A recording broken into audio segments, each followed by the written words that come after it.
Hi friends, welcome back to my channel. ഇന്നത്തെ നമ്മുടെ recipe beef സമൂസയാണ്. വളരെ ടേസ്റ്റിയായി നമുക്കൊരു ബീഫ് സമൂസ എങ്ങനെ തയ്യാറാക്കാമെന്ന് നോക്കാം.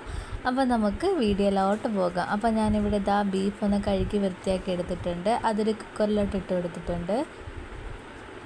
ഇനി അതിലേക്ക് 1/2 സ്പൂൺ മഞ്ഞൾപ്പൊടിയും 1/2 സ്പൂൺ കുരുമുളക് പൊടിയും ആവശ്യത്തിനുള്ള ഉപ്പും ചേർത്ത് നമുക്കിതൊന്ന് വേവിച്ചെടുക്കണം. ഇനി നമുക്ക് ഫില്ലിംഗ് ഒന്ന് തയ്യാറാക്കിയെടുക്കാം. ഒരു ചട്ടി വെച്ച ശേഷം അതിലേക്ക് എണ്ണ ഒഴിച്ചു കൊടുത്ത് എണ്ണ ഒന്ന് ചൂടായി വന്നപ്പോൾ നമ്മൾ അതിലേക്ക് ഇഞ്ചിയും അതുപോലെ തന്നെ വെളുത്തുള്ളിയും ചെറുതായിട്ടൊന്ന് കട്ട് ചെയ്തെടുത്തതാണ് അതിട്ട് കൊടുത്തിട്ടുണ്ട്. നന്നായിട്ടൊന്ന് ഇളക്കിയെടുത്ത് അതിൻ്റെ ഒരു പച്ച മണം മാറി വരുമ്പോൾ നമുക്കതിലേക്ക് ചെറുതായി തന്നെ കട്ട് ചെയ്ത് വെച്ചിരിക്കുന്ന സവാളയും കൂടെ ചേർത്ത് കൊടുക്കാം.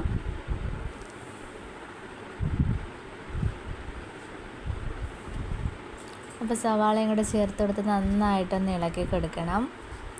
സവാള പെട്ടെന്നൊന്ന് വഴണ്ട് വരാൻ വേണ്ടി നമുക്ക് ഈ സവാളയിലേക്ക് ഒരു അല്പം ഉപ്പ് കൂടി ചേർത്ത് കൊടുക്കാം. ഇനി ഇതിലേക്ക് വേണ്ടത് പച്ചമുളകാണ്. ഒരു പച്ചമുളക് ചെറുതായിട്ടൊന്ന് കട്ട് ചെയ്തതാണ്, അതും കൂടെ ഞാനിവിടെ ചേർത്ത് കൊടുത്തിട്ടുണ്ട്. ഈ സമയം കൊണ്ട് തന്നെ നമ്മുടെ ബീഫ് നന്നായിട്ടൊന്ന് വെന്ത് വന്നിട്ടുണ്ട്. ഇനി നമുക്കിതൊരു മിക്സിയുടെ ജാറിലേക്ക് ഇട്ട് ഒന്ന് പൊടിച്ചെടുക്കാം. ഇതുപോലെ ഒന്ന് ക്രഷ് ചെയ്തെടുത്തിട്ടുണ്ട്. അപ്പോൾ ഉള്ളിയൊക്കെ നന്നായിട്ടൊന്ന് വഴണ്ട് വന്നിട്ടുണ്ട്. ഇനി അതിലേക്ക് കുറച്ച് കറിവേപ്പില ഒന്ന് ചെറുതായിട്ടൊന്ന് കട്ട് ചെയ്തെടുത്തതാണ്, അതും കൂടെ ഒന്ന് ചേർത്ത് കൊടുക്കാം. ഇനി നമുക്കിതിലേക്ക് മസാലകൾ കൂടി ചേർത്ത് കൊടുക്കണം. 1/2 സ്പൂൺ മഞ്ഞൾപ്പൊടി,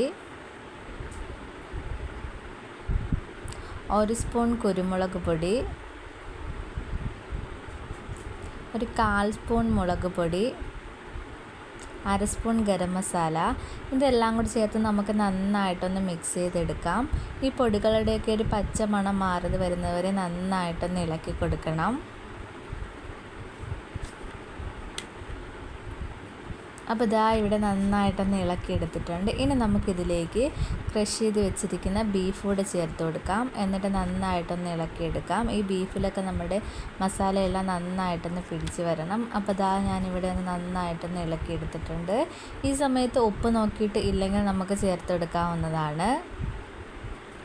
ഇനി നമുക്കൊന്ന് ഫ്ലെയിം ഓഫ് ചെയ്ത് കൊടുക്കാം. അപ്പോൾ നമ്മുടെ ഫില്ലിംഗ് ഇവിടെ തയ്യാറായിട്ടുണ്ട്. അതുപോലെ തന്നെ നമ്മുടെ സമൂസ ഷീറ്റും എടുത്തിട്ടുണ്ട്. ഇനി നമുക്കിതൊന്ന് നിറച്ചെടുക്കാം. അപ്പോൾ ഒരു സമൂസ ഷീറ്റ് എടുത്തിട്ടുണ്ട്. അതിലേക്ക് നമ്മൾ തയ്യാറാക്കി വെച്ചിരിക്കുന്ന ബീഫിൻ്റെ മിക്സ് കൂടെ ഇതുപോലെ ഒന്ന് ഇട്ട് കൊടുക്കണം. എന്നിട്ട് ഇതുപോലെ ഒന്ന് ഫോൾഡ് ചെയ്തെടുക്കാം. നമുക്കിത് വെള്ളത്തിൽ മുക്കിയാണ് ഇതൊന്ന് ഒട്ടിച്ചെടുക്കുന്നത്. വെള്ളത്തിലൊന്ന് ഡിപ്പ് ചെയ്ത് ഇതുപോലെ ഒന്ന് ആക്കിയെടുത്തിട്ടുണ്ട്. അപ്പോൾ ബാക്കിയുള്ളത് നമുക്കിതുപോലെ തന്നെ ഒന്ന് ഫോൾഡ് ചെയ്തെടുക്കാം. അപ്പോൾ ഞാൻ എല്ലാം ഒന്ന് തയ്യാറാക്കി എടുത്തിട്ടുണ്ട്. ഇനി നമുക്കിതൊന്ന് ഫ്രൈ ചെയ്തെടുക്കണം.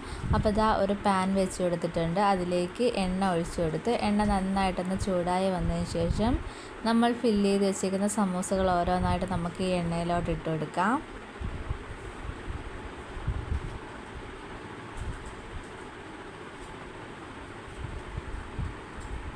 അപ്പോൾ അതിൻ്റെ ഒരു വശം നന്നായിട്ടൊന്ന് മൂത്ത് വന്നിട്ടുണ്ട്. ഇനി നമുക്കിതൊന്ന് തിരിച്ചിട്ട് കൊടുക്കണം. പെട്ടെന്ന് തന്നെ നമ്മുടെ സമോസ ഷീറ്റ് നന്നായിട്ടൊന്ന് പൊള്ളി വരുന്നതാണ്. എണ്ണ നന്നായിട്ട് ചൂടായ ശേഷം മാത്രമേ നമ്മൾ ഈ സമോസകൾ ഓരോന്നായിട്ട് എണ്ണയിലോട്ട് ഇട്ട് കൊടുക്കാവൂ. അപ്പോഴാണിത് പെട്ടെന്ന് മൂത്ത് വരുന്നത്. അപ്പോൾ നമ്മുടെ സമോസ നന്നായിട്ടൊന്ന് ഫ്രൈ ആയിട്ട് വന്നിട്ടുണ്ട്. ഇനി നമുക്കിത് എണ്ണയിൽ നിന്ന് കോരി മാറ്റി കൊടുക്കാം. അപ്പോൾ ഇതുപോലെ തന്നെ നമുക്ക് ബാക്കിയുള്ള സമോസകളും കൂടെ ഒന്ന് ഫ്രൈ ചെയ്തെടുക്കാം. വളരെ എളുപ്പത്തിൽ നമുക്ക് ഉണ്ടാക്കാൻ പറ്റിയ ഒരു സമോസ റെസിപ്പിയാണിത്. കുട്ടികൾക്ക് സ്കൂൾ വിട്ട് വരുമ്പോഴും ഗസ്റ്റുകൾക്ക് വരുമ്പോഴൊക്കെ നമുക്ക് വളരെ എളുപ്പത്തിൽ തയ്യാറാക്കാൻ പറ്റിയ റെസിപ്പിയാണിത്.